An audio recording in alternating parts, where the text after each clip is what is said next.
For a long time, artificial intelligence lived comfortably in the world of imagination, movies, books, late-night conversations about the future.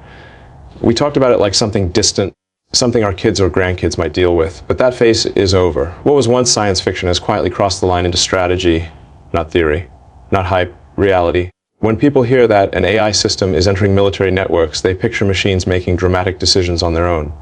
That's not what this moment is about. This moment is about clarity. It's about taking oceans of data, signals, patterns, probabilities, and then turning them into understanding faster than any human organization ever could. In modern conflict, confusion is the enemy. AI doesn't get tired, it doesn't panic, it doesn't bring ego into the equation, it just sees what's there. For decades, power came from sizey, bigger armies, bigger budgets, bigger weapons. Today, power comes from insight, from knowing sooner, from seeing connections others miss, from acting before a threat becomes visible. That's the real shift happening here. We didn't wake up one morning and decide to replace humans. We decided to give them a tool that finally matches the speed of the world they're operating in.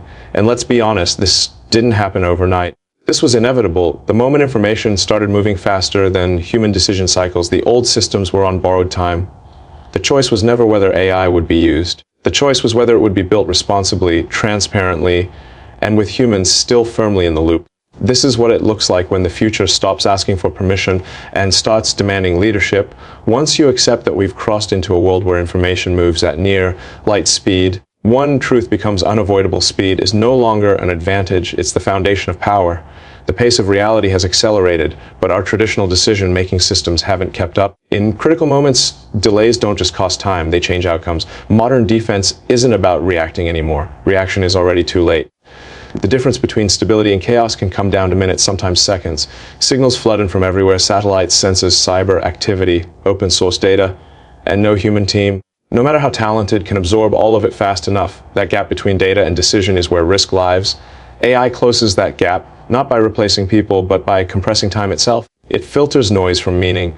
It highlights what matters before it becomes obvious. It doesn't wait for a crisis to announce itself. It recognizes the pattern forming beneath the surface. That's the real transformation. When leaders sit down to make decisions, they're no longer starting from confusion, they're starting from clarity. This isn't about being aggressive, it's about being prepared. The fastest system doesn't just respond better, it prevents problems from escalating in the first place. Deterrence in the modern era isn't about showing strength after something happens, it's about demonstrating awareness before anything does. And here's the uncomfortable part, every adversary on the planet understands this. They're not waiting, they're not slowing down. The question isn't whether this acceleration is happening, it's who learns to operate at that speed responsibly. In a world where events move faster than thought, the side that understands first decides everything. Once speed becomes essential, another reality comes into focus, where innovation actually comes from. Governments are good at scale, stability, and continuity. But breakthrough ideas rarely start there. They start small, they start risky. They start with people willing to fail publicly and move fast anyway. That's always been true, and it's even more true now. The most advanced tools shaping the world today weren't born in committee rooms. They were built in environments where iteration is measured in days, not years, where feedback loops are tight, where progress isn't blocked by comfort. When national security systems tap into that engine of innovation, something powerful happens. Public responsibility meets private velocity. This isn't about outsourcing control, it's about recognizing reality. The world doesn't pause while institutions debate. Threats evolve continuously, and technology evolves even faster. If the systems meant to protect society are disconnected from that pace, they fall behind quietly, dangerously. Partnerships between public institutions and private builders are not a weakness. They're an acknowledgement that modern problems require modern structures. The goal isn't to hand over authority, the goal is to inject adaptability. To ensure the tools being used today aren't already obsolete tomorrow, and there's another layer here that matters. When private innovators work with public systems, standards rise, accountability sharpens, transparency becomes necessary. This isn't a shadow process, it's a visible alignment between innovation and responsibility. That alignment is what keeps technology from drifting into recklessness. We're entering an era where national strength isn't defined by who owns the biggest machines, but by who collaborates best across boundaries. Silos slow progress, partnerships accelerate it. The future belongs to those who know how to move fast without losing control. As these systems come together, speed, insight, collaboration, the nature of conflict itself starts to change. Not in the way movies imagine, with machines marching across battlefields, but in a quieter, more profound way. The real shift happens long before anything becomes visible. It happens in prediction, prioritization, and positioning, in understanding what matters before it's obvious to everyone else. This is what algorithmic warfare actually means. It's not about pulling triggers. It's about shaping the environment in which decisions are made. Logistics move before shortages appear. Cyber defenses harden before intrusions escalate. Intelligence signals are ranked before they overwhelm analysts. The battlefield increasingly exists in data streams, not terrain maps. What decides outcomes now isn't brute force. It's alignment. Aligning resources with reality faster than anyone else. Aligning strategy with signals instead of assumptions. Algorithms don't replace judgment. They refine it. They strip away noise, bias, and delay, so humans can focus on what truly requires human responsibility. And here's the part that changes everything. When systems can model scenarios at scale, conflicts don't need to unfold to be understood. You can test outcomes without paying real-world costs. You can see second and third order effects before lives are on the line. That alone reshapes how power is exercised. This isn't about escalating conflict.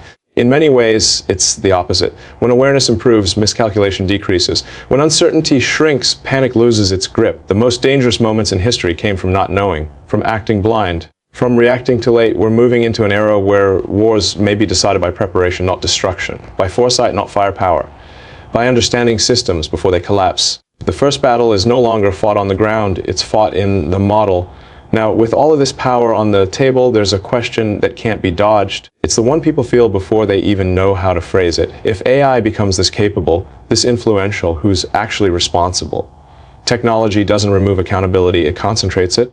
The more powerful the tool, the more important it is that humans remain clearly in charge. AI can analyze, recommend, simulate, and predict, but it doesn't carry values. It doesn't feel consequences. It doesn't answer to history. People do. That's why the idea that AI should decide is a misunderstanding. The goal is never autonomy without oversight. The goal is augmentation with responsibility. Humans set the objectives. Humans define the constraints. Humans make the final calls. AI exists to reduce blind spots, not to replace moral judgment. And yes, this is harder than just building fast systems. It means embedding transparency. It means designing models that can be questioned, audited, and challenged. It means resisting the temptation to treat outputs as truth just because they're confident or complex. Intelligence without humility is dangerous, whether it's human or artificial. There's also a broader responsibility here. And when democratic societies deploy advanced technology, they set a precedent. Not just for how tools are used, but for how power is restrained. The real test isn't whether AI works, it's whether it can be governed without eroding trust. Ignoring ethics doesn't make progress faster. It makes failure inevitable. History is full of technologies that moved quickly and broke things that couldn't be repaired. That's not innovation, that's negligence. The future isn't built by removing humans from the loop. It's built by keeping them firmly accountable inside it. At this point, it should be clear that we're not talking about a future scenario anymore. There's no countdown, no dramatic announcement where everything suddenly changes. This shift has already happened quietly, incrementally, logically. And that's usually how the most important transformations occur.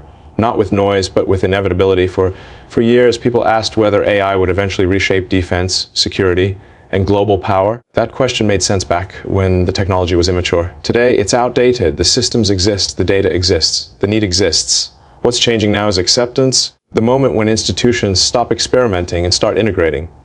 Let's make it real, isn't a slogan. It's a recognition. It means acknowledging that the world we're operating in has moved ahead of our old mental models. It means updating how we think about readiness, responsibility, and leadership. It means understanding that hesitation doesn't preserve stability. It hands momentum to those who don't hesitate at all. The real risk isn't moving too fast. The real risk is pretending we have more time than we do. Every major shift in history punished denial more than ambition. Those who adapted early shaped the rules. Those who waited were forced to play by them. And this isn't about domination, it's about stewardship, about making sure that as these tools become more powerful, they're guided by clear intent and human judgment. Progress doesn't slow down for comfort. It responds to direction. We've reached the point where the future is no longer something we predict, it's something we actively design. The systems we choose to build, integrate, and govern now will define the balance of power for decades. This isn't the beginning of the conversation, it's the moment action replaces theory.